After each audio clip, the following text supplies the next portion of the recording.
Hi mga Mamshi! Siya po si Mamshi Nimpa at 2 weeks na po siyang gumagamit ng ating Hikaru Nara Set. Sa kanyang first content last week po mga Mima, medyo talagang sobrang dry ng kanyang skin. But ngayon po na talagang naglighten na po at nag-glass skin pa po ang kanyang balat. Meron po siyang mild melasma mga Mima pero sa ating Hikaru Nara Set po ay kayang-kayang ipalighten ang ating mga melasma at mga pekas. Nakakatulong po ang Hikaru Nara Soap natin para po mag-lessen po ang ating mga wrinkles, kulubot sa muka at sa buong katawan po. Ito po ay ginagamit araw-araw at pwede mo itong gamitin twice a day. Kung meron kayong makapal na balat mga momshies, pwede mo ibabad ang soap ng 30 seconds po twice a day sa ating mga melasma at mga pekas.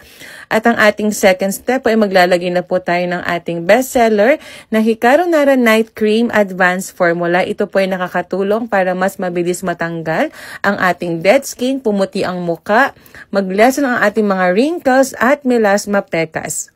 Malakas po nga ito makapagpabata kaya itry nyo na mga momshies.